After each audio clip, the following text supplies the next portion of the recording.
Sean, thank you so much, mate, for arranging this.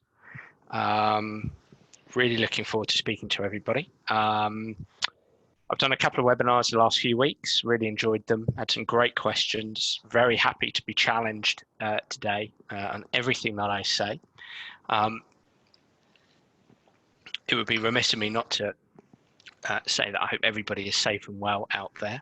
As Sean said, challenging times, tough times, but day by day, we're getting through it. As I say, please feel free to challenge me with any questions that you have. I've done something a bit, well, I don't know if it's too different today. I'm going to be talking about mental skills, absolutely, introducing you to my psychosocial model, throwing a few ideas out there. Just a brief introduction.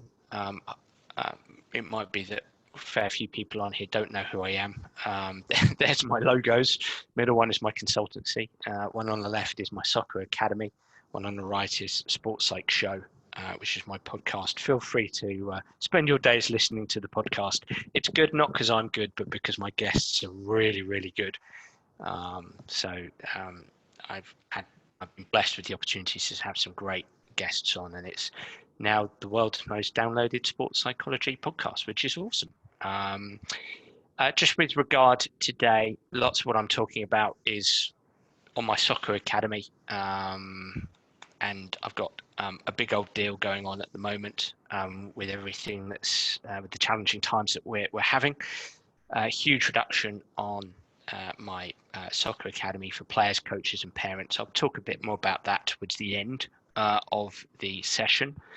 And any teams, organisations who might be interested in taking the academy on a 4, 6, or 8 months basis. There's some really cost-effective plans there, but as I say, I'll talk a bit more at the end before I do a Q&A.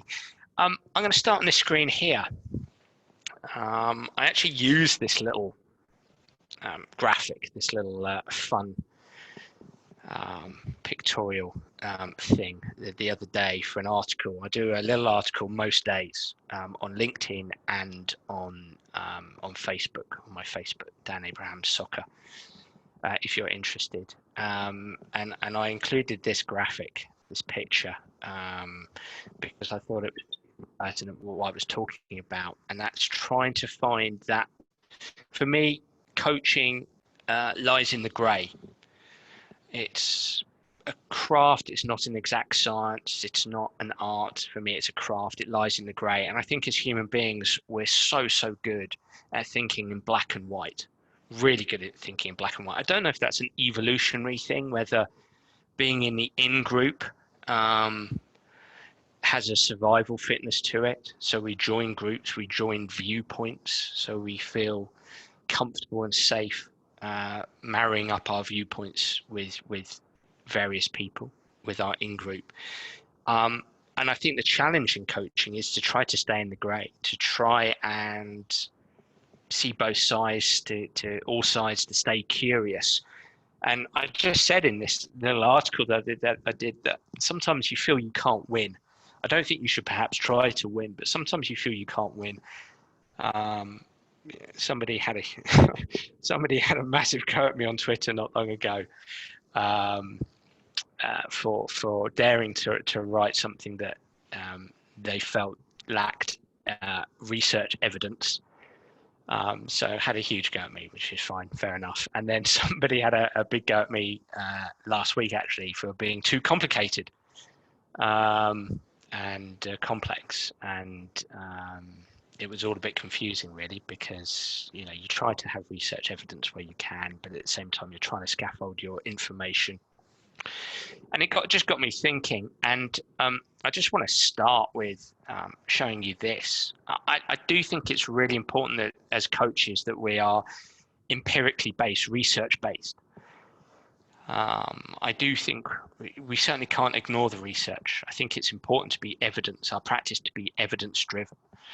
Knowledge derived from theoretical ideas and experimental work where we can. I think that's really important. It's one of the reasons why I set up the Sports Psych Show, to try to introduce coaches, practitioners, to underpinning science around coaching, around teamship, leadership, relationship, mental skills, motivation, all those areas. And I've actually just nicked this from a book, so I'm going to tell you what book. It's the really, really good book, The Constraints-Led Approach by Ian Renshaw, Keith Davids, Danny Newcomb, and Will Roberts. And they talk about an overlap here where maybe best practice lies in between the two. Empirical evidence, so research evidence, and experiential evidence. So from your experiences, from your interactions with fellow coaches, from your interactions with sports scientists, other practitioners, sports psychologists, whoever it might be, people in other domains, people in other disciplines, other industries. And I love what they've done here. I do think that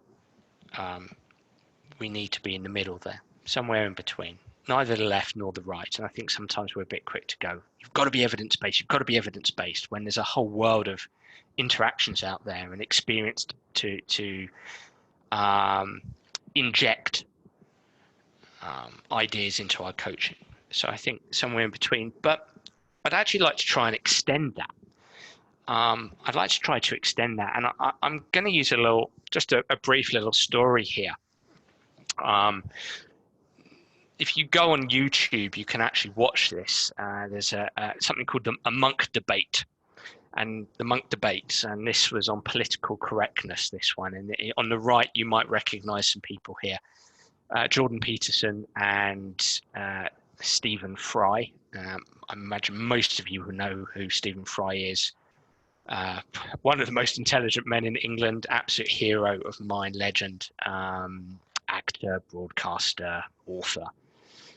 And they were debating political correctness with the two on the left, deeply unprepared on. I can't remember their names. It was an interesting debate. And Stephen Fry said something really, really pertinent. I really loved what he said. He recounted a story. I mean, Jordan Peterson and Stephen Fry were actually attacking the notion of political correctness and suggesting that it's gone too far, which I think is really interesting, because Jordan Peterson is probably, his politics are slightly right of centre, and Stephen Fry's would be slightly left. And Stephen Fry said that actually halfway through the debate, saying, "Oh, it's quite surprising we're on the same side," but we are, because he feels deeply that political correctness has gone a little bit too far.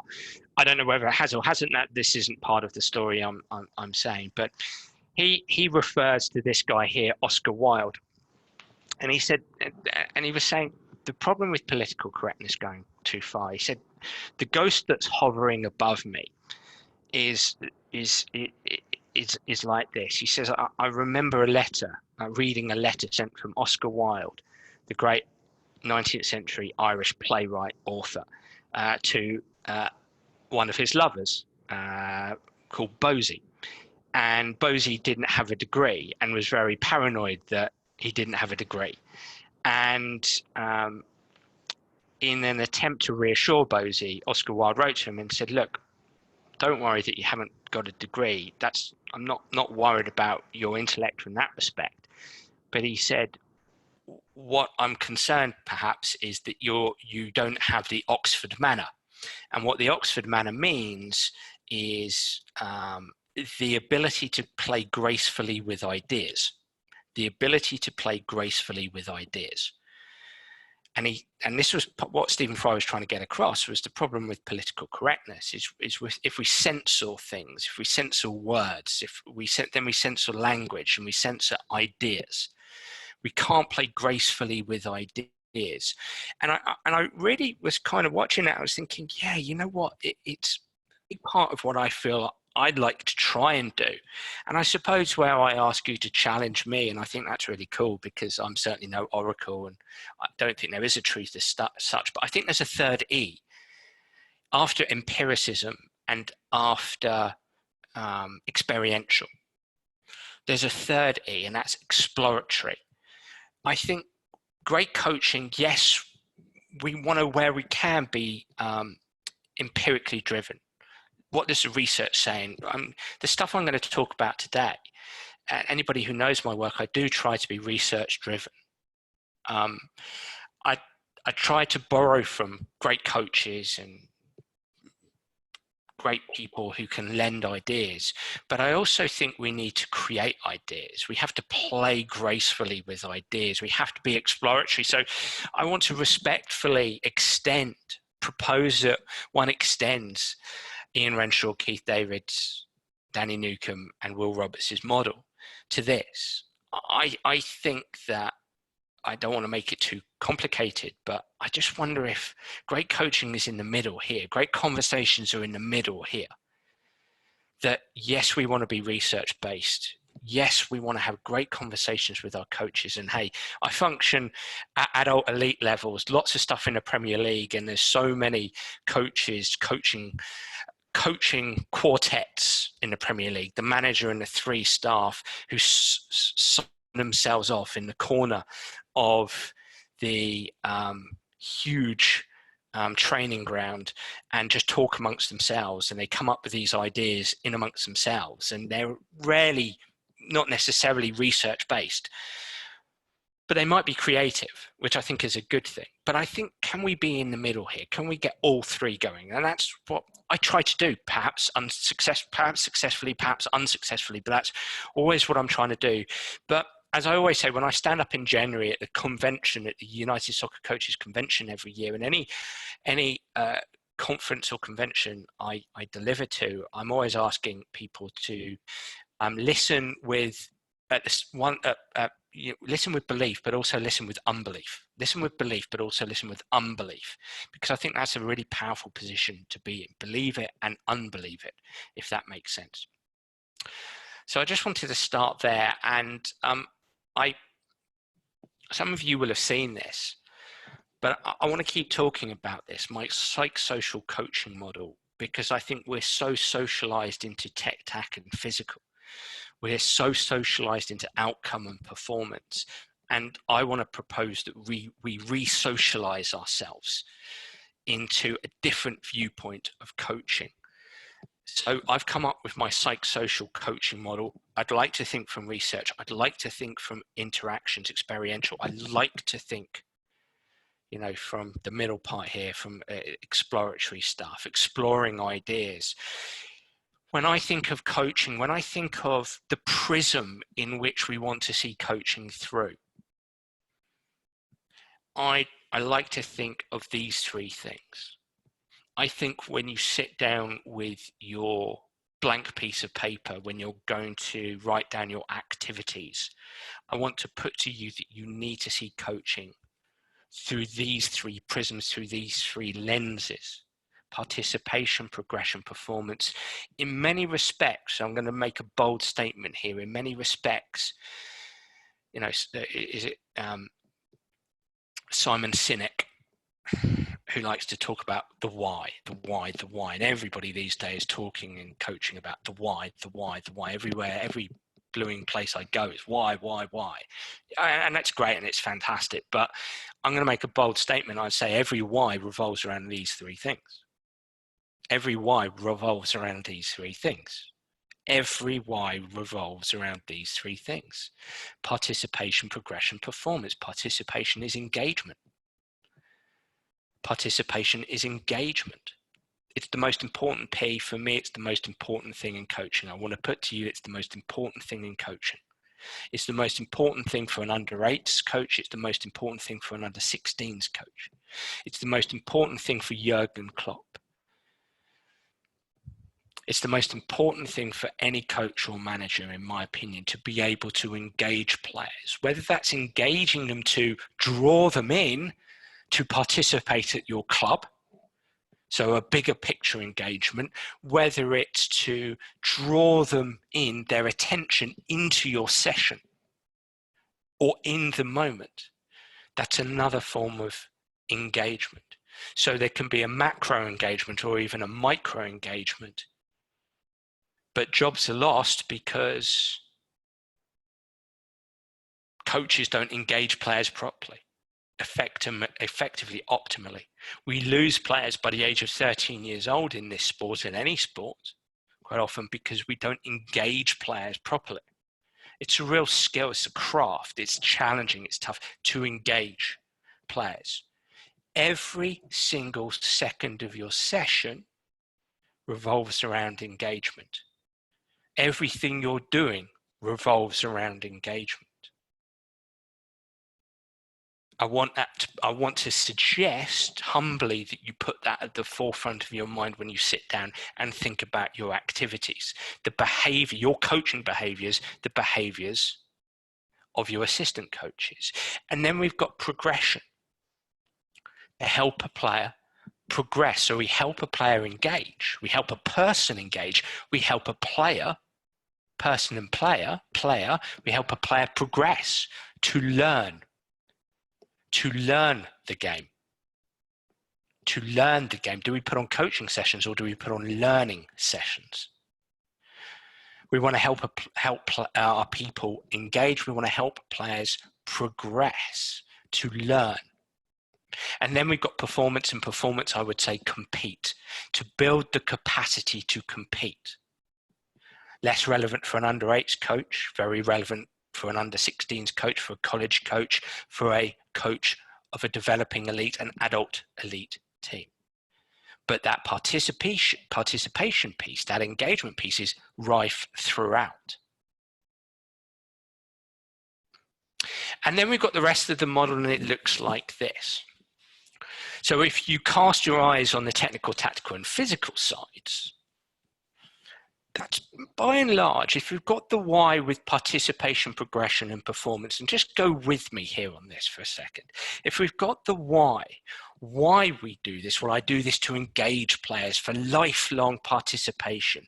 I do this because I'm passionate about players learning the game I love. I do this because I want to help players compete. There's our whys, by and large. There's very few whys outside of those, I'd imagine. Not saying there's not, but I'd imagine that there isn't. And then we've got the what in many respects, the technical, the tactical, and the physical. Denying those is like denying the presence of the sun and the moon and the sky, right? You cannot deny those things. Technical, tactical, physical. So what the psychosocial coaching model is saying is not that, you know, it's not that I'm saying I'm going to introduce you to game models, principles of play, a dictionary of the physical side of soccer. I can't do that. I don't have that expertise. You've got Stevie Grieve coming on this seminar series. You've got other great people who have forgotten more about soccer than I will ever know. Okay, that's the what. But that psychosocial side, there's a little bit of what in there. But really that psychosocial side is the how. How do we help players develop technique? How do we help them develop tactics? How do we help them develop physically? And that how is through the prism of participation, progression, and performance, engagement, learning, competing. How do I help players technically from an engagement, learning, and competing standpoint?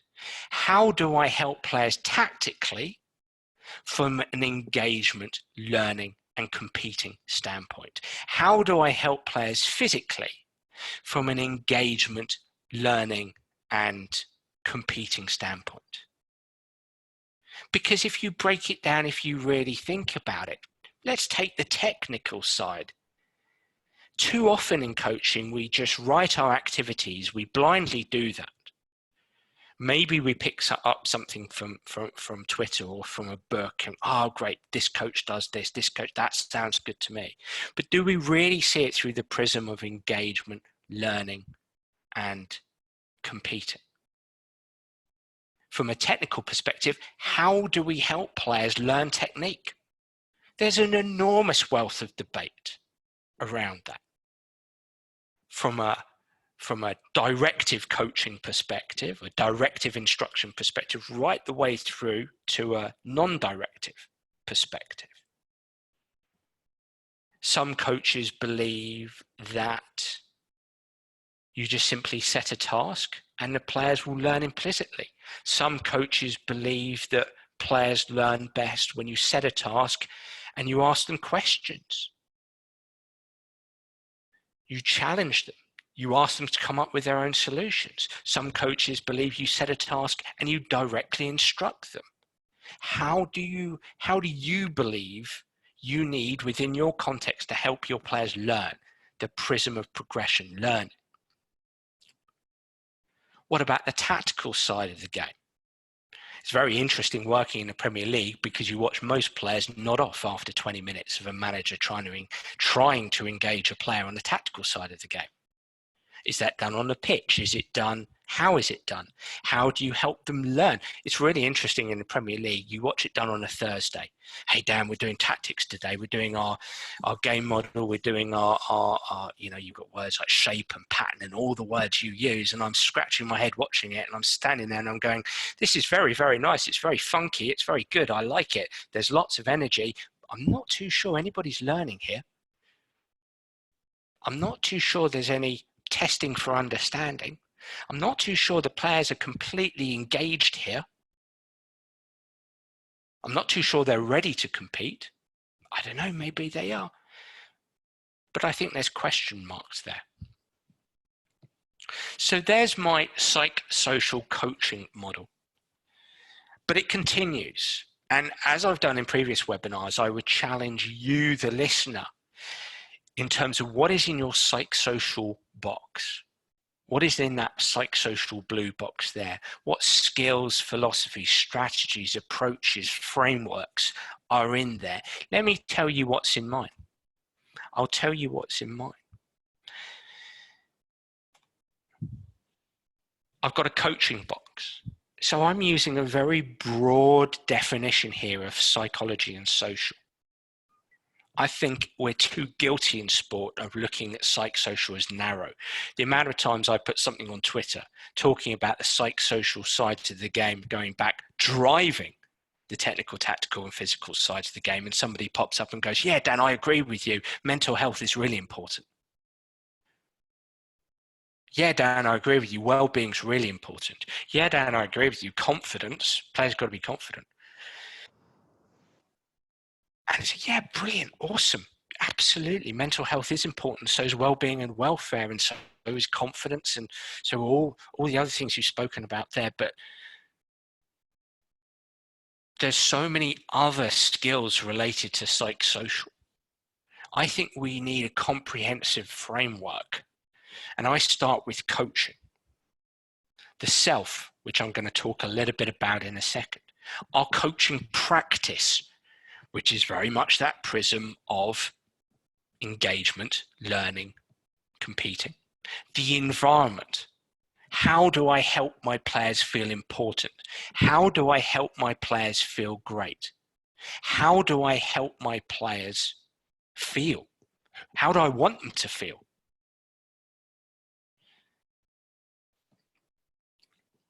And then we've got the individual.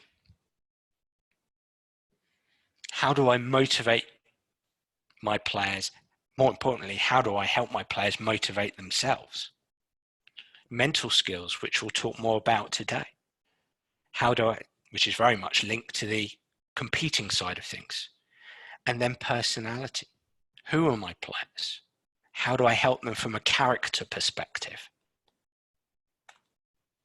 And then we've got the group. Coaching, individual, group. The three ships: leadership, teamship, relationship. I won't be talking about that today, but a couple of weeks ago, fantastic podcast episode on the Sports Psych show with oh wow, I forgot his name, Nugent. It's not Kevin Nugent, that's a footballer. Highly embarrassing, forgotten his name, I will remember it in a second. And he talked about a leadership model, and I will remember his name and he will kill me.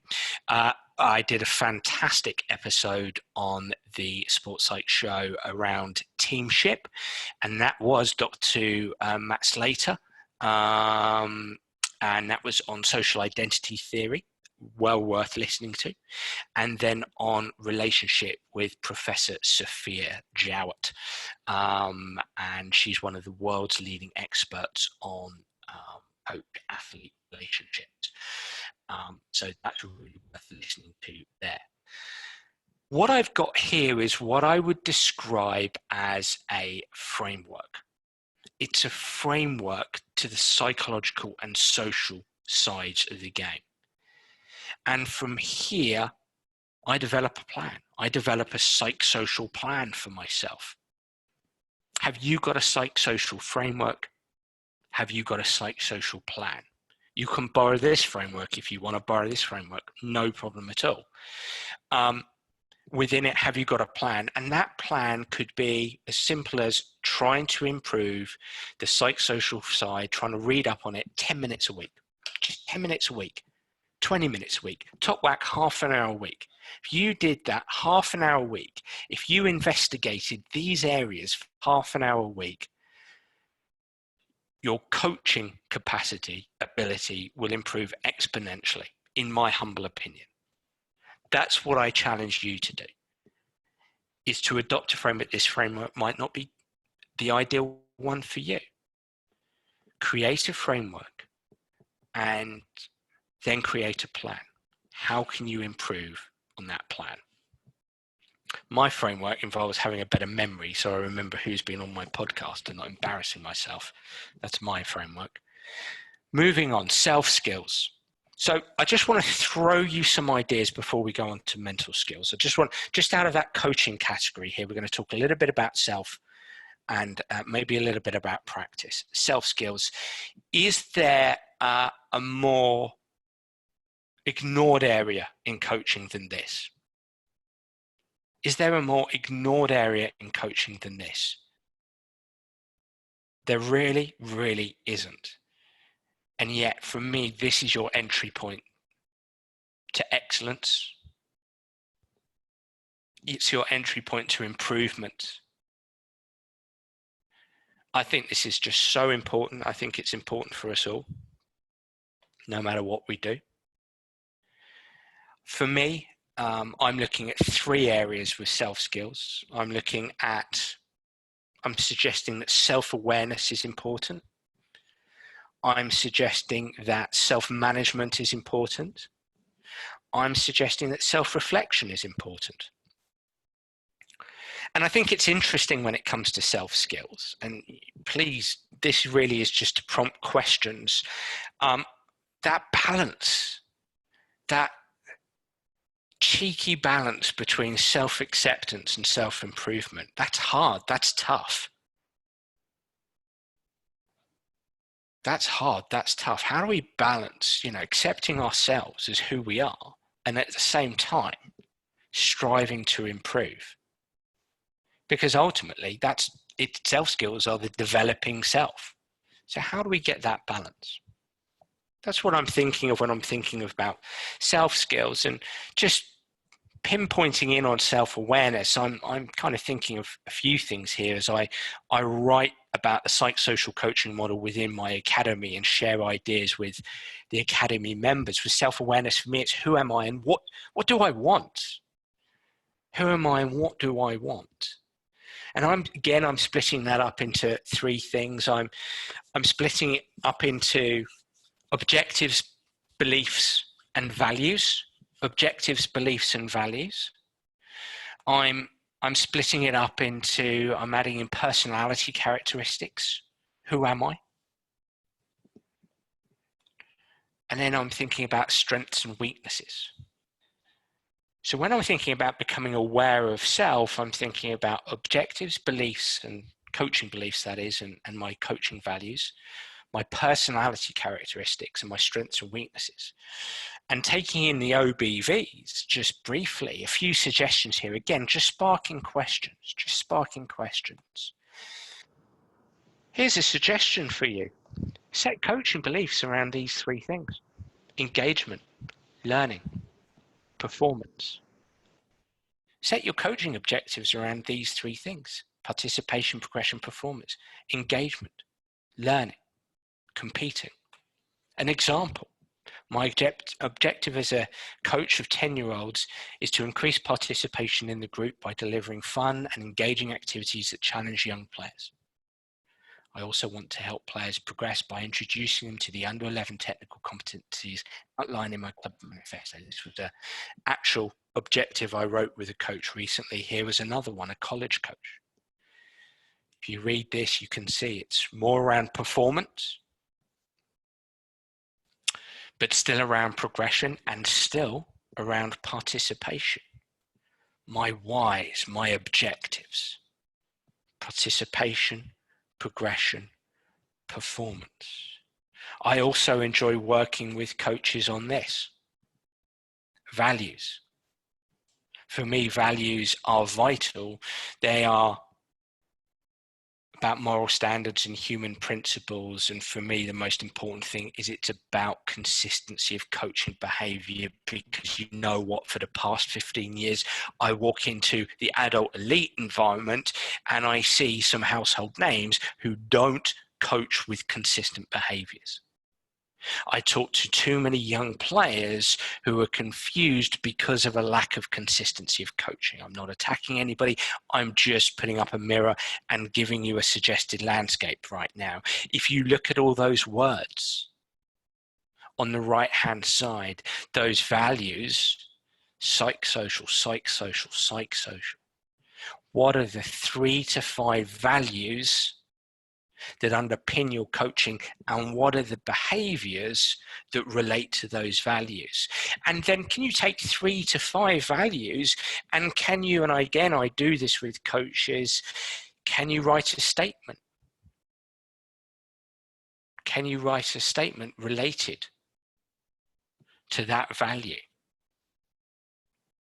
That wouldn't be for every single coach, and not everybody's got the time. But when you write a statement, when you get it down on paper, when you're being more conscientious, you're tapping into the personality dimension. There's 5 main personality dimensions: the structure of personality, one of which is conscientiousness.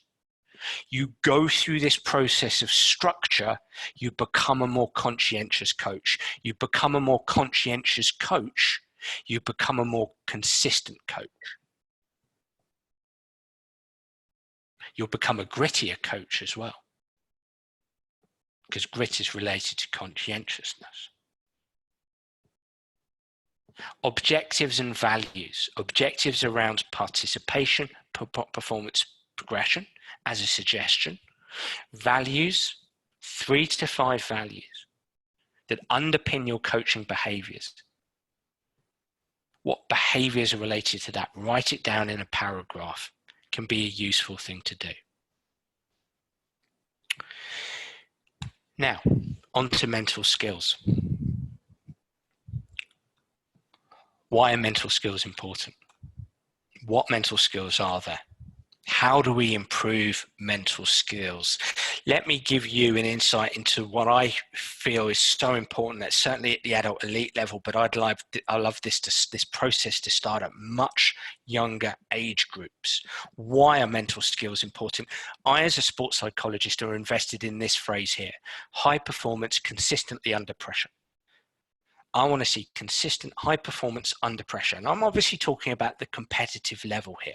But if we're working up towards the competitive level, we want to start this a little bit younger. How do I help consistent high performance under pressure? How can you do this? When I walk in and I'm working with Premier League players, but this is the same with 18-year-olds, 21-year-olds, 16-year-olds, 14-year-olds, I think we need to need to help them build the capacity to compete with focus. Certainly at the adult elite level, you cannot afford to play distracted. You play distracted, you're dead. You play distracted, you're dead. We must compete with focus. We have to compete at the right intensity.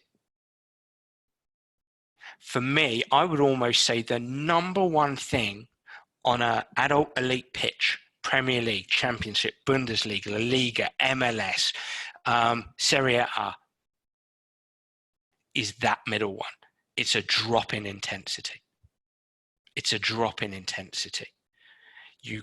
It's difficult to see, but you see players, first and the second one kind of work hand in hand, actually. You see them attenuating, so they drop in focus and they drop in intensity. And they miss opportunities. There's opportunities emerging and dissolving in soccer every single second. At the college level, wow, this is imperative. At the college level, this is imperative. At that developing elite level, 16 plus, imperative learning this. And then competing with positive intent. Competing with positive intent. You cannot play inhibited. How many conversations do I have with Premier League coaches who talk about their players playing inhibited? Yeah, we went a goal down and then everybody got a bit worried and a bit concerned, got a bit flat. Yeah, there wasn't quite the crispness in their passing. The movement wasn't there. I felt a few players were hiding. You must compete with focus. You cannot play distracted. Compete at the right intensity. Compete with positive intent. Every single player needs to know how to find their best mindset every time, every time, every time, every time, every time. And yet we're so obsessed with performance and outcome. What do you want to achieve? I want to win. I want to play really well. Stop it. I want to find my best mindset every time. I want to compete with focus every second out there. I want to compete at the right intensity every second out there. I want to compete with positive intent. Every action, every movement, every motion, positive intent. That's building competitiveness. That's building competitiveness. They need a framework. Players need a framework. Players need a framework. And it's tough. It's tough. You know why it's tough? It's tough because the brain and nervous system work in milliseconds. The brain and nervous system, the way we're designed as human beings, constantly judging what's going on. Constantly judging what's going on around them. And failure, mistakes, we bookmark failure. We bookmark mistakes. The brain is saying, don't do that again. We have a real negativity bias. The player who's just missed a great chance to score. The player who makes a couple of mistakes. We go a goal down. My cross goes into row Z. The pitch is terrible. The refereeing decisions, all those kind of things that everybody in here knows about. But we've got to be able to deal with them. It's a complex game. Huge demands on attention capacity. Our working memories aren't designed for soccer. They're really, really not. So many millions of bits of information coming at us at any given time. And we're asking them to demonstrate interpersonal skills as well. You guys are tough. You're a tough audience. You want them to pay attention every single second with limited working capacity, 4% of our brain, and you want them to communicate. You're a tough crowd. You're a tough crowd. And they've got to be able to deal with the stress response because they feel they're being judged. They tend to be self-conscious. They've got other things, other feelings ripping through their body at any given time, emotions, feelings, affect at any given time. You're a tough crowd. Players need a framework. You're not giving them a framework, they need a framework. It's unacceptable. It's unacceptable that a player can sit down with me, and I'm talking about the adult elite level here, can say, when I ask them, what are you trying to achieve mentally? And tumbleweed flows across the floor at any given time. Silence. The wind whistles past. I want to know exactly what you're going to achieve. Dan, I'm going to do A, B, C. And this is how I'm going to do it. I want a framework. As I say, we play soccer in a dynamic environment with a dynamic brain, an ever-changing brain, an ever-changing body in an ever-changing environment with an ever-changing brain in an ever-changing body. We need a framework. We need a framework. At my soccer academy, and when I speak and do these kind of things, I talk about a framework that is slightly more to the framework than that on occasion, but that's a good framework to come from. Let me just start here because I rarely talk about this much. And again, it can be open for questions because we've got limited time, and I'm concerned about time because I do like to waffle on. High performance mindset. I want every player to be in their high performance mindset. Dan, I'm in my HPM. I'm in my HPM non-stop. I'm relentless in my HPM. I've got that attention, intensity, and intent. I don't let myself go down to my LPM where I'm distracted, I'm under or overactivated, I'm inhibited. My job on the pitch is to be in my HPM. Monday, Tuesday, Wednesday, Thursday, Friday, I'm passionate. I'm obsessed by HPM. What does that look like? What does that feel like? I'm going to be relentlessly in my HPM. There isn't anything that's going to take me away from my HPM. If I do drop down to my LPM, I'm going to shift up quickly to my HPM. Now there is a narrative. There is a narrative that your players need. There is a narrative that builds competitiveness. Not I want to win, I want to perform, I want to be man or woman of the match. That's not a will to win. A will to win is knowing exactly what it takes to start and stay in your HPM. That is a will to win. And then going out there and having the capacity to do that. How do we do that? What I'd like to think, going back over a decade, I helped this gentleman do that. This guy here, if you remember him, is Carlton Cole. And when I first started working with Carlton, and just to be clear, I'm going to mention a few players, and every player that I mention is given me permission to talk about them. I have many confidentiality agreements in place, but some have allowed me to, so I just want to make that clear. This guy here, when I sat down with him and I said, what are you trying to achieve? And it was very much the outcome and the performance. Well, Dan, I want to play well. I want to stay in the team. I want to impress Alan Kirbishley, Gianfranco Zola, whoever was his manager at the time. And it was a little bit fluffy and it was a little bit flaky and it wasn't concrete enough. And I realized, wow, that's a great entry point in order to help this player start competing in his HPM, because he hadn't consistently competed in his HPM for a long time. So we started by creating this technique here, which I call a match script, which I know many of you will know about, but if you do know about it, please see this as reinforcement. Please see this as reinforcement, because this is so important, and no player has this. Very few players have this. A match script is 1 to 3 plays that are related to the specific actions. I'll say that again, the specific actions that the player wants to execute on the pitch. Related to responsibilities, to strengths, to weaknesses, which could be construed as coaching points, and maybe to mindset. The 3 crucial things here. Every single player here needs specific, controllable, or as controllable as possible, and positive objectives. Specific, controllable, and positive. Specific, controllable, and positive. Here was the match script Carlton had when he made his debut for England against Spain back in 2009. He had languished in the West Ham reserve team, a lot of work on his mindset and other areas of his game. After 18 months, he made his debut for England with Fabio Capello. He was on the bench. Peter Crouch was coming off. He was coming on 75th minute. This was his match script. Always look for space, strong in the challenge, get shots away. Always look for space, specific, controllable, positive. Strong in the challenge, specific, controllable, positive. Get shots away, specific, closer to controllable than lots of goals that players have, and positive. So when he was standing by the side of the pitch and when he was on there, he would remind himself at the right times, this is what I'm trying to achieve. Of course, his brain went towards things like, don't mess up, don't make a mistake, don't show myself up, this is my great opportunity. Of course, he had thoughts like that, but he was able to shift his thoughts onto specific, controllable, and positive plays in his script. Here's an example of an under-21s play. Shape, check, body. Position, where are others? Shape, position, next play. I won't dwell too much on that. That will mean more to you than it does to me. Here's an under-14 player, 2, just 2. You can bring it down to 1 for younger players. Non-stop looking. So you can see the language is simpler. Non-stop looking, see space, cover space. Focus for great first touch. So if you've got a young player, 1 play maybe. If you've got sort of a mid-teen player, maybe 2 plays. How do we create them? Co-create them, or empower players to come up with the script.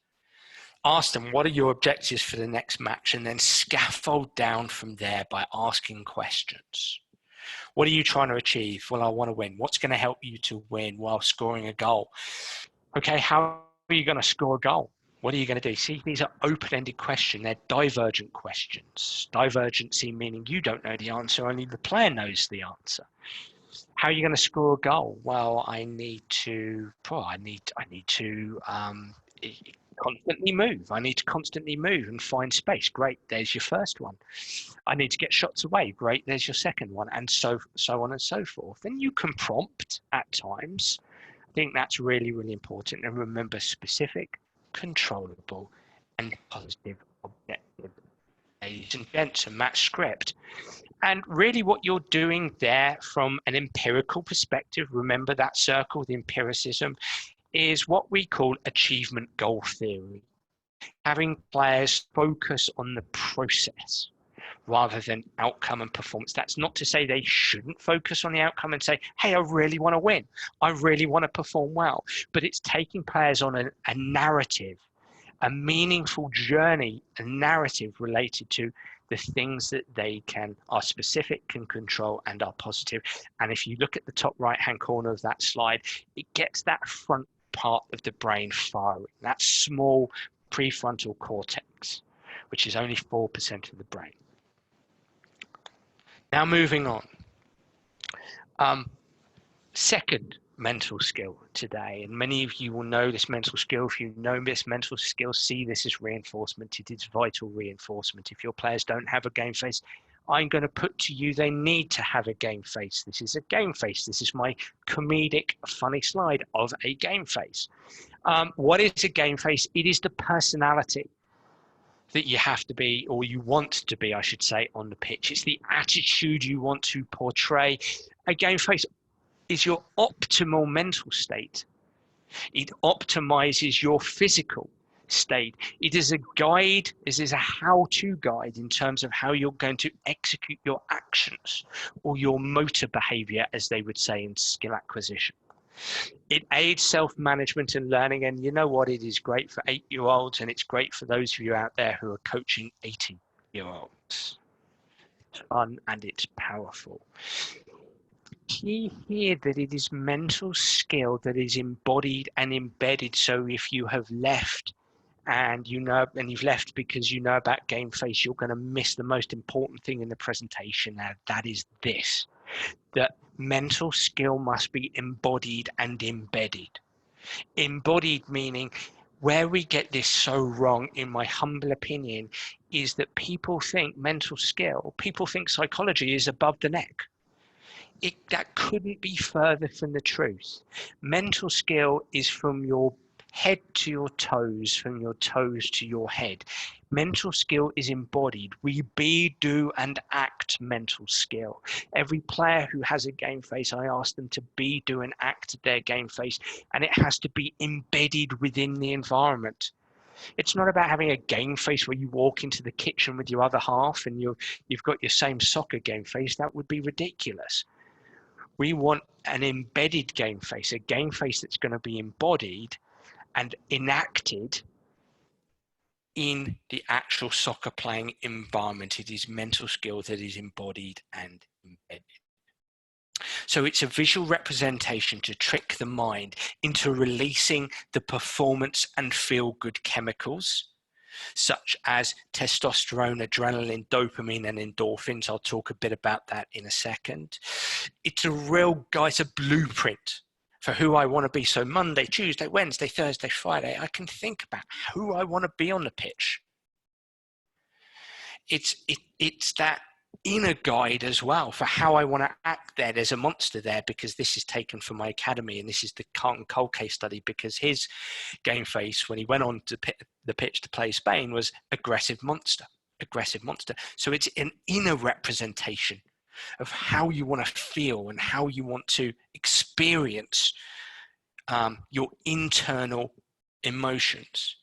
And as I say, we can picture this every single day. As an example, one of my clients played in the Champions League final on the 1st of June 2019, and his game face was dominant and relentless, dominant and relentless, dominant and relentless. He went into that game, one of the biggest games in the world, and what he was mainly focusing on was executing every action, every motion, dominant and relentless, executing his match script in the style of dominant and relentless. This England player here is confident, relentless line, confident, relentless line, confident, relentless line. He executes his match script in the style of confident, relentless line, every action, every motion, every movement. When he thinks about his game, he thinks about confident, relentless line. When he comes away from that, he drops into his LPM, his low performance mindset.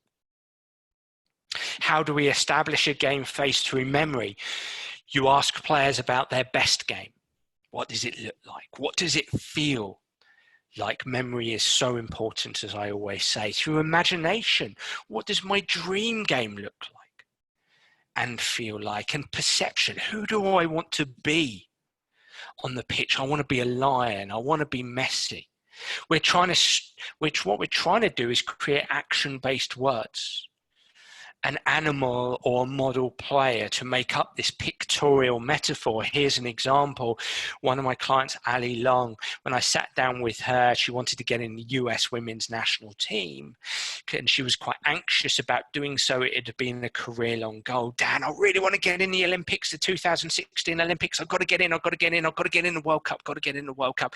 Ali, stop. Tell me about you at your best. Tell me about your dream game. And she said, dominant, focused, lively, alive and sharp, stripping it back into key words, action-based words. And everyone, that's the key here, is action-based words.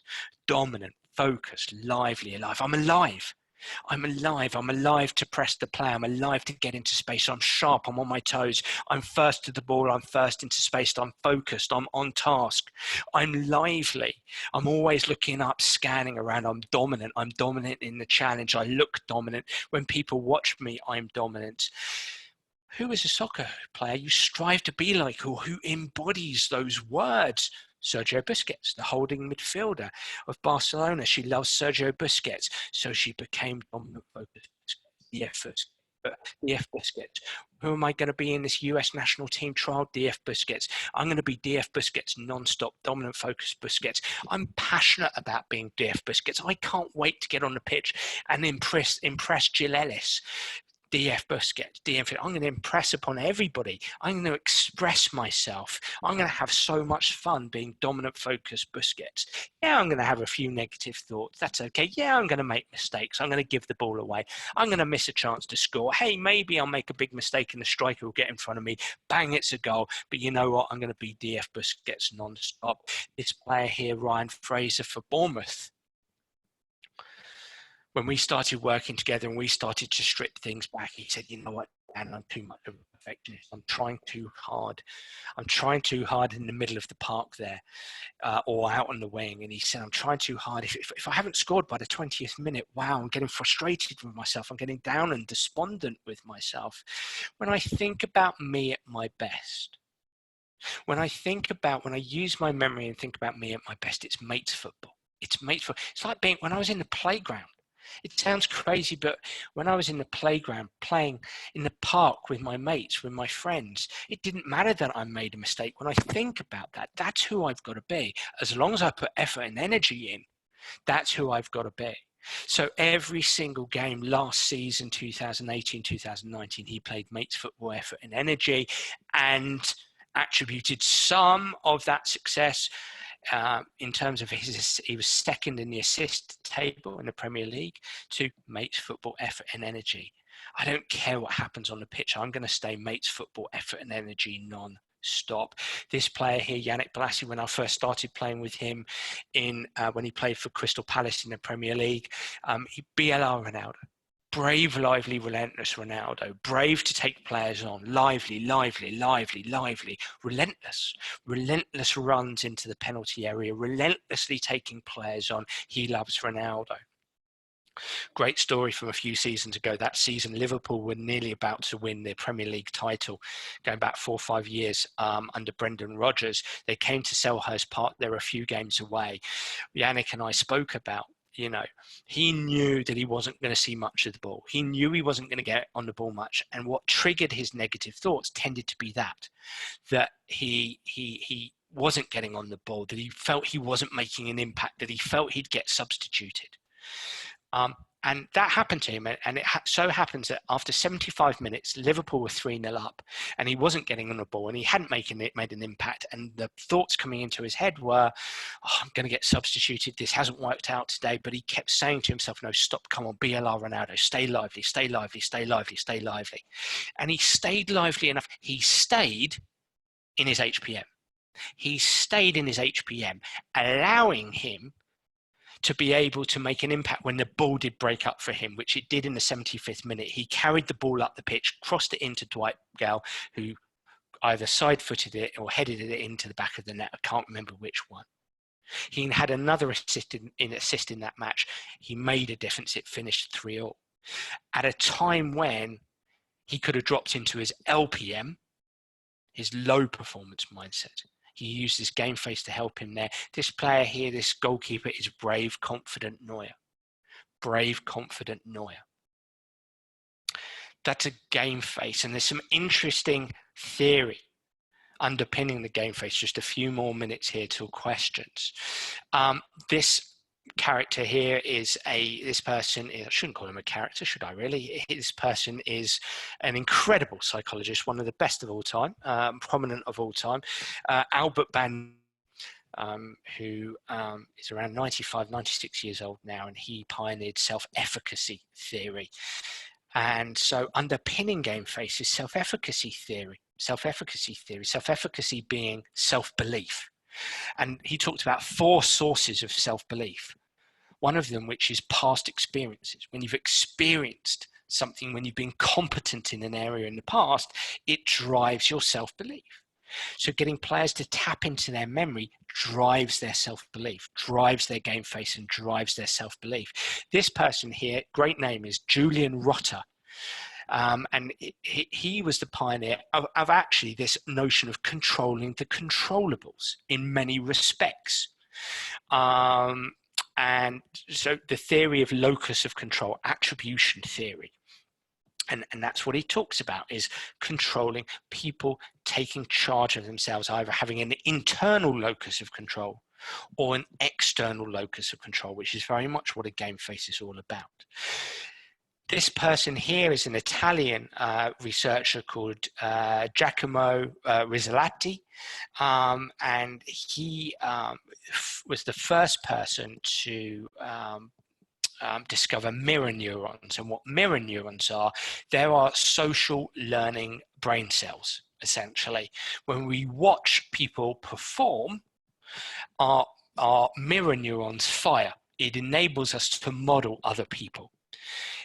When players use a model player, like Ali Long, Sergio Busquets, dominant focus Busquets, her mirror neurons are firing, I would say. This person here is a person called Yuri Hanin, a Norwegian sports psychologist. And he came up with the very funky individual zones of optimal functioning, which really gets to the heart of game face. Individual zone of optimal functioning which is this notion of people best perform at in a certain zone, okay? Not overly activated, not underly activated, but in this perfect emotional balance. So that very much relates to a game face. It taps into the winner's effect, which I will talk about in a second, and it taps into power posing. Amy Cuddy, you can probably go on YouTube and watch brilliant stuff on power posing. When I hold myself in a certain way, I release testosterone and I feel empowered. I give myself a better chance to perform, which coming back to the game, coming back to the winner's effect idea, which this guy here, Ian Robertson, on the bottom right wrote, great book again, the winner's effect. There was a really interesting study done in the 1994 World Cup, where Georgia Tech, researchers from Georgia Tech University took saliva samples from Italian supporters and Brazilian supporters before the final and after the final. That they measured testosterone levels within those saliva samples. What they discovered was testosterone levels increased 28% within the Italian supporters, decreased 27% within the Brazilian supporters. Winning and losing had influenced the levels of testosterone hormone floating around in people's bodies. When you win, you release testosterone. You feel good. You feel good, you release testosterone. You feel empowered, you perform better, and so on and so forth. It's very compelling. And I want to finish on saying that two great podcast episodes to listen to related to the Steve Magnus one I released last week, which was brilliant, around how feelings impact performance. We talked about that testosterone, power posing, empowerment is brilliant. And then Dr. Jamie Barker from a few months ago, Thriving Under Pressure, about challenge and threat states, which is a great podcast to listen to. In terms of, for me, I relate it to high performance mindset and low performance mindset. They call it challenge and threat states. If you may indulge me for a couple of seconds, these mental skills frameworks, the Psych-Social model is coming out, is out in video format, in weekly emails. There's 75% off my academy at the moment. It's down from £199, £49 a year. £49 a year, making sense of that Psych-Social model. And there's team and organization plans at 4, 6, and 8 months if you want your players and parents having something to do right now. I've got plenty of clubs signing up right now related to that. And just briefly, before we get on to any questions, so the Sports Psych Academy, the Soccer Academy, is an in-depth online sports psychology video series and email support. Over 100 videos, exclusive videos for players, coaches, and parents, helping them work together on the mental side of the game. Over 80 articles, exclusive articles, all relating to the videos. That's the crucial thing here, is the articles relate to the videos. So we're really putting a lot of meat on the bone there, helping players develop those mental skills frameworks, a template for coaches for the Psych-Social coaching model. And as I say, adding articles, basically writing a 5th book behind the scenes there. And you can get that on danabrahams.com/academy. Now, I'm going to stop my sharing. I'm going to go in. I'm going to start to answer some questions that people might have, if I can find out how to do this.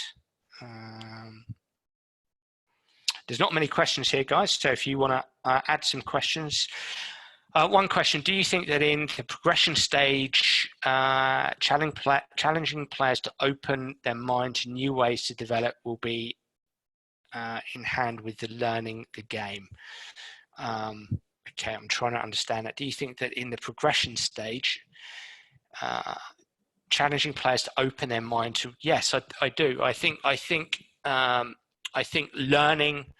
So the progression stage is that learning stage. So progression is about learning. I think what this person is asking me, do players have to keep an open mind? I think that you've got to help them have an open mind. I think you've got to convince them to have an open mind. I think you're going to have players with a closed mind. And that's okay. That's all right. Some people are low agreeable. So this stuff about players have to be coachable, I have a problem with that, respectfully. Some players aren't that coachable. Some of the best players in the world aren't very coachable in all sports. And when I say they're not very coachable, I mean they're challenging. Okay. And I understand when people say you've got to be coached, it's good for players to be coachable. I know they're not completely getting rid of the notion of players being challenging, but we do need to be flexible with this. We can't just insist on players passively just saying, I'm an open cup here. I'm just going to take anything you say. We want players to challenge us. We want players not just to be completely coachable. We want players to challenge us.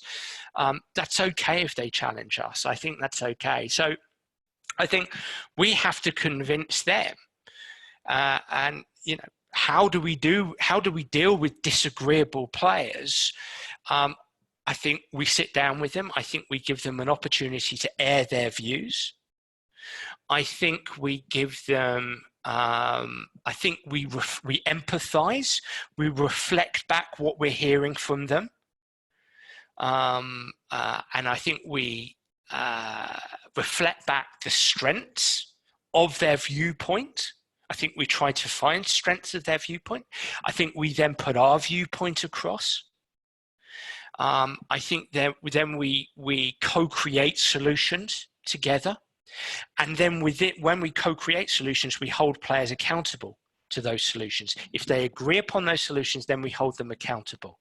So yes, we do want open-minded players, but we still have to convince them that what we've got to say is worth it.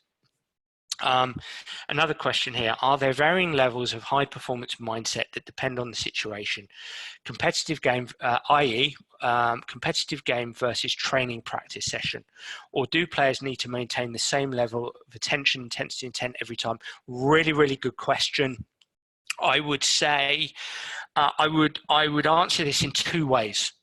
So we're going to have to engage in very flexible thinking here. I think at a really advanced level let me come in from a basic level here. I think we want attention, intensity, and intent in both competitive games and training games, and in practice, in training. However, if players are involved in any form of deliberate practice, so if we're really stretching them, if they're involved in anything that feels uncomfortable, where they're having to think more, then they may be a bit distracted. They may have to engage in some split attention, which is going to atrophy their performance and atrophy their HPM. Their intensity may drop slightly, and their capacity to execute with positive intent may suffer a little bit. And that is classic deliberate practice, in my opinion, or intentional practice, whatever you want to call it. So I think that I'm not always convinced by the notion of the train as you play and play as you train, because if we do want players to have specific training objectives that stretch them, that go into that zone of ugly where they are uncomfortable, then there is going to be a certain cognitive load on them whereby their attention, intensity, and intent is compromised. So bear that in mind. So maybe my answer there is that at a basic level, it's the same. If we are really engaging in deliberate practice, it's not the same. So yes, there are varying levels of, it's not so much there's varying levels of high performance mindset, it's just that a high performance mindset in a competitive situation is different to a high performance mindset in a practice or a training session. I hope that makes sense. Was the Brazilian fans' testosterone higher then? Yes, it was. Did I not say that? My understanding is that the Italian fans' testosterone levels,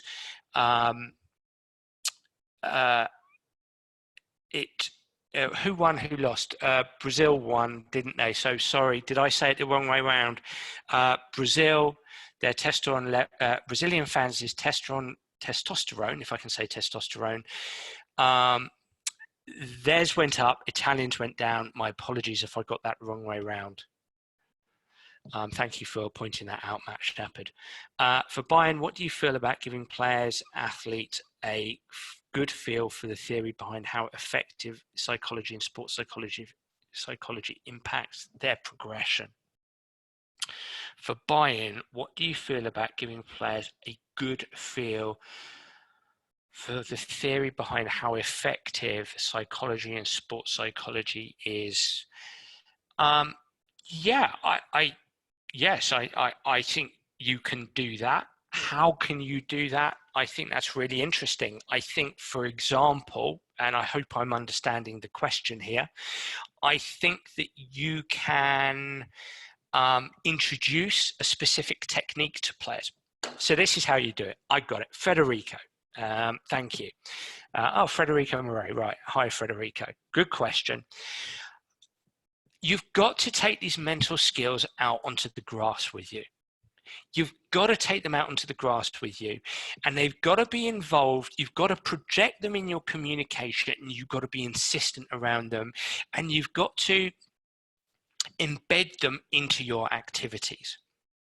Let's look at this from a basic perspective. What are you doing? Rondos, keep balls, small-sided games, shape pattern, whatever you do. But even if we just look at keep balls and small-sided games, let's take game face. Let's take game face.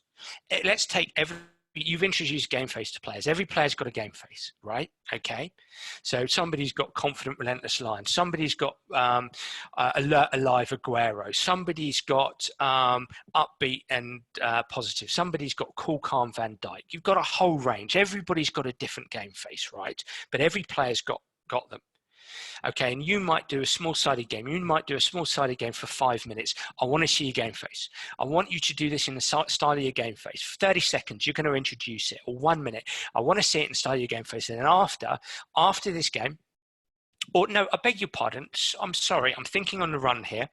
Let's say first rep, you don't do game face. You don't do game face. Go out, small-sided game. Boom. 5 minutes, 3 minutes, whatever it is you do. Get players together, get them to give themselves a mark out of 10 for mindset or for performance, either one, or both. Then you remind them about game face, and you ask them to do it in the style of their game face. Right, this time I want you to do it in the style of your game face. I want you to do it, act it. So you've got positive, aggressive lion. I want you to be positive, aggressive lion. I want you to show everybody that. You've got alert, alive, lively. I want you to be that. You've got aggressive, arrogant Bale. You've got sharp and upbeat. You've got cool, calm Van Dijk. I want you to show me that. I want you to execute every action in the style of that. Non-stop. Then after they've done that, bring them in. So you go away, do that. 3 minutes, 5 minutes, whatever you do. Get feedback. You've got players coming back and saying, hey, that didn't make much of a difference. Brilliant, awesome, great feedback, because they're not using it properly. Because ultimately, you want their behaviors underpinning their actions. You want them to execute their actions in this style of their game face. You should be seeing better characteristics here. You should be seeing a better behaviors, better executed, more efficient, optimally executed behaviors. If they're going, no, it didn't make a difference, brilliant. You can now zero in on those players. You can get your assistant coaches. Now you can co-coach. Now you can co-coach around mindset. So if the player who's upbeat, alive Aguero, making it up as I go along here, upbeat, alive Aguero, if that player said, no, that didn't make a difference, right?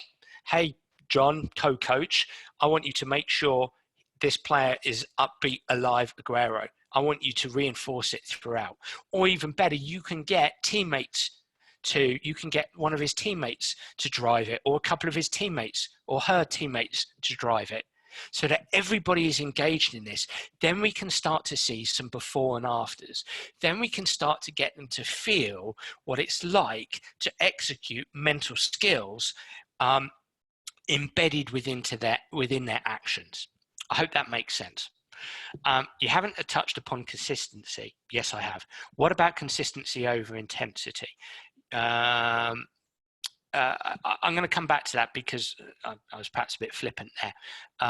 So yes, I have touched upon consistency, because consistency is as a consequence of managing thoughts and feelings.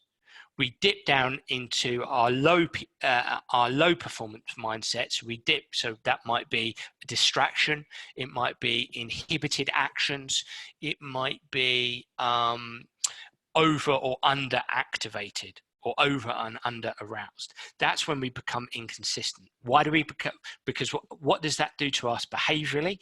We stop seeing the 360-degree viewpoint around us. Our anticipation slows. So our awareness lessens. Our anticipation slows. Our decision-making suffers. So I would say, personally, that just by sticking to that HPM, by having that as a major objective, you're going to be more consistent. Hold on, you said Jurgen's example was really good. However, it took him 5 years in achieving that level of consistency at a very high intensity level. Absolutely, well said. Absolutely, Mihai, well said. Completely agree with you. And you know why it took 5 years? Because coaching is as hard a professional hobby as you can do, because you're dealing with people and players and performers. You're dealing on 3 levels. You're dealing with different needs, hopes, doubts, wants, beliefs, expectations, personalities. You know what personalities you're dealing with? You're dealing with openness, conscientiousness, extroversion, agreeableness, neuroticism. It's damn hard. The structure of personality is chaotic. It's difficult. Personality isn't attitude either. Attitude is towards an objective. Personality isn't. It's tough. It's hard. It takes years. It takes years to get that framework in place, the framework that suits you. Only in the last couple of years have I managed to get that psychosocial framework in place where I'm really happy and stable with it now.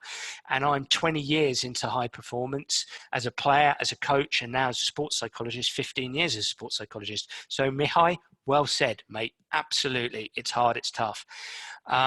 Next question. Hi, Dan. Thanks for your time. Considering the development of mental skills as early as possible, what stage for each mental skills is the when? Considering Veely's periodization approach, in your opinion, is there optimal stages for developing each mental skill within academy environments? You know what? My best answer to that is, I think personally, Michael, this is a conversation for, I think, you as a group of coaches, whether it's led by director of coaching or whoever it is, sits down, decides on the mental skills, decides on the curriculum. So built into my academy is a curriculum. I can do the curriculum for you, and I can help you with this. You decide upon the curriculum. And then that sparks good conversations. It sparks good conversations. I think it's very much an emergent thing. I don't really believe in an absolute approach here. I don't believe you can say an under 9 must have this, an under 10s must have this, an under 11s or under 12s must have this. I do think you're going to have different players at different cognitive development.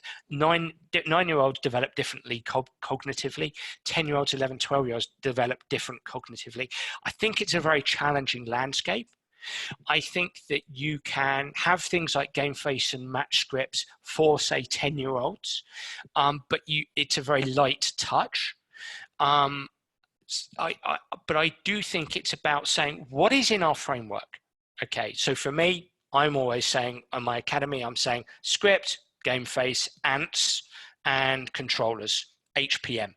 I wouldn't introduce HPM to 16 plus, match script possibly 14 plus, maybe game face 10 plus.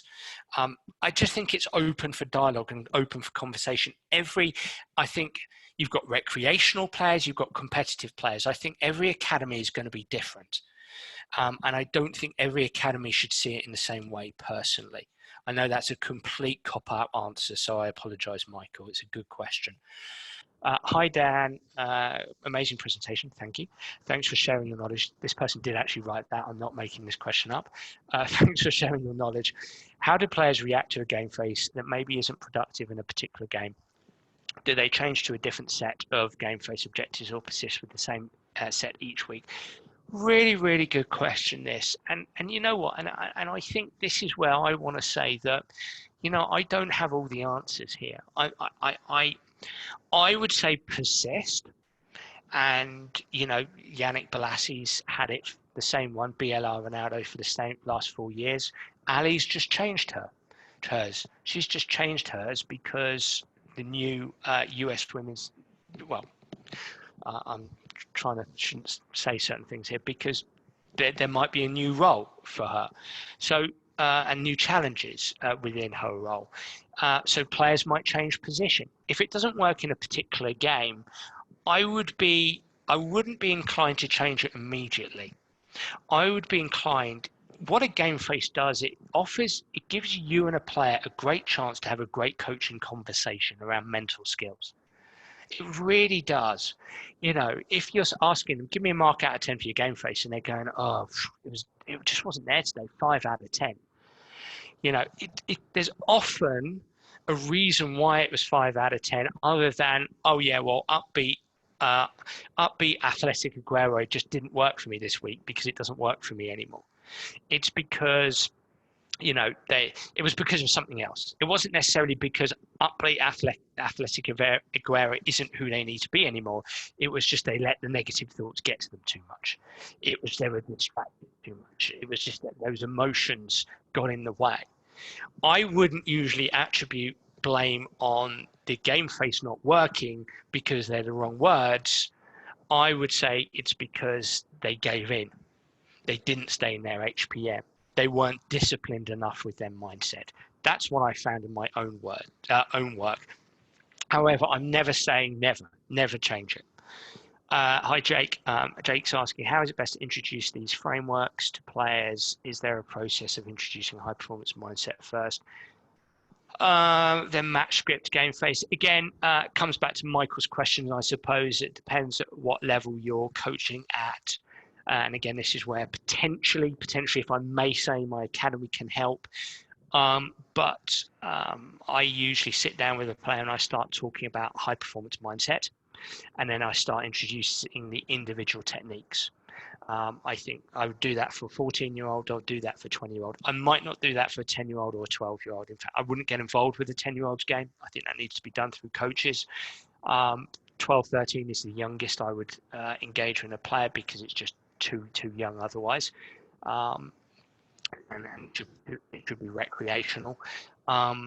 So I would say, yeah, I've lost my train of thought there.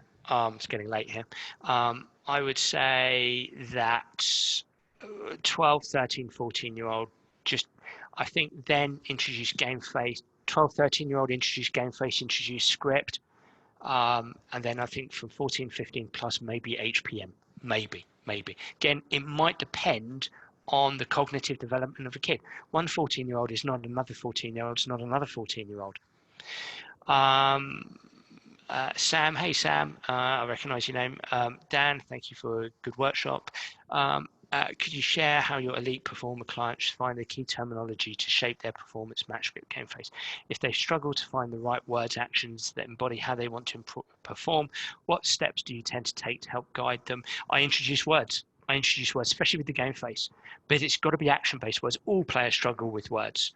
All players do, because they're so socialized into saying, well, I want to score, and yeah, I just want to score. Yeah, just want to. And maybe they may even go a bit deeper. They might start talking about creating space and attacking the 6-yard area and linking up with the midfield and all the kind of things that, I don't know what it feels like to do those things. But by and large, they're not very good at action-based words. So become accomplished at action-based words. For the match script, you're in a prime position as a coach to help a player develop their match script. I really think that that's where a co-creation, and of course we want to empower players to come up with the plays in their script. But the more that you empower them, the better.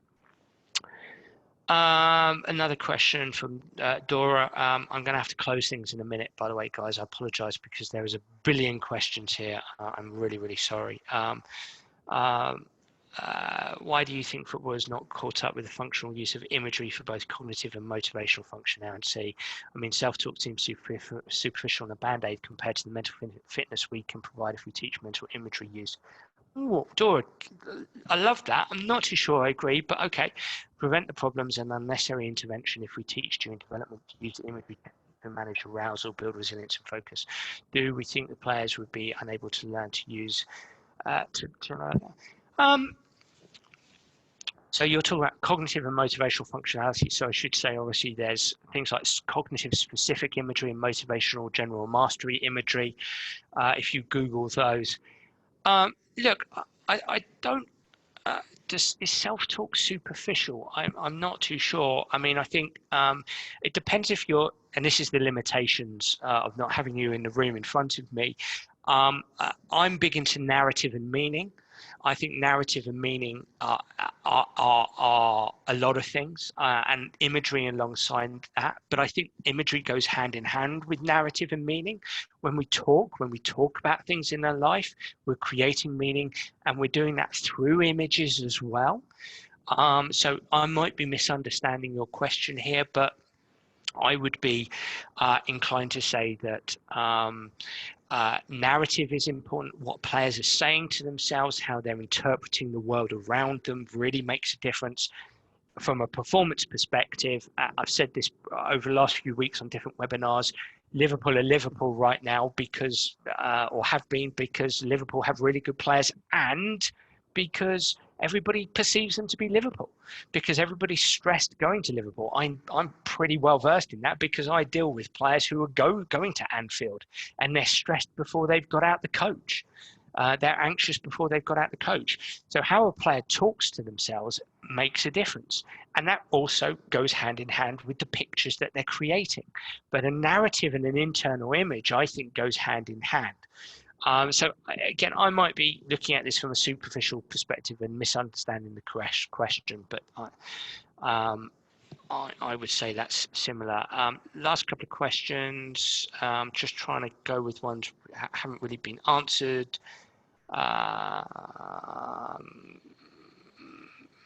Okay, during these challenging times, how do players do this stuff psychologically? Well, let's come back to Nora's point of imagery. I think that's really good. Asking themselves questions. When you ask yourself questions, then you're forced to answer those questions. What does my best game look like? What does my dream game look like? What does a 9 out of 10 game look like? What does it feel like? What would others see if I play 8 out of 10? What does an 11 out of 10 look like? What kind of player do I want to be in 2020 when I come back? What does that look like? What does a level up in my skill look like, feel like? What will others see? Ask yourself questions that drives your images. That I talk about 1% time, 15 minutes of your time. 15 minutes is about 1% of your day. That's actually, it's about 16 minutes and 20 seconds, but let's call it 1%. Let's call it 15 minutes.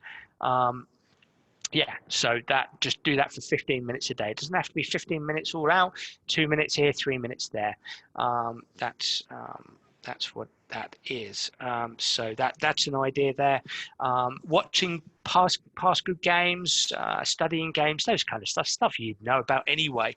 It is a challenging time. There's no perfect answer there. Yeah, I think everyone, that's 7:30. That's an hour and a half. Respectfully, I do apologise if I didn't get around to your questions. I'm so sorry. I'll try and answer them on Twitter. If you put them on Twitter, if you answer them over the next couple of days, maybe Facebook as well. So thank you so much for your time. And Sean, over to you, buddy.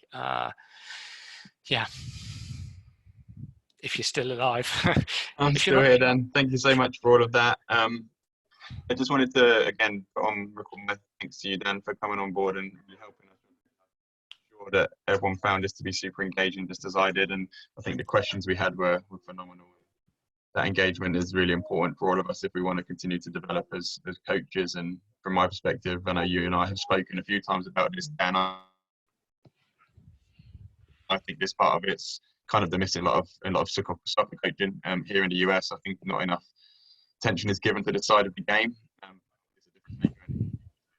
Thanks again. And for everyone who's joined us, thank you. It wouldn't be possible without you guys participating in this. And we have recorded the webinar to make available on demand once we've completed, and we're working on how that's going to look and how we're going to format that. So I'll send an update to everyone from that, and Dan's going to share his information about the Academy with me, so I can send that on to you guys as well. So just keep engaged, and we'll send some more information out to you. And thanks again, Dan. And if you want to reach me, you can reach me. Thanks, Sean. Yep. Thanks, Sean. Thanks, everybody. Stay safe, everyone. And we'll be speaking soon, no doubt.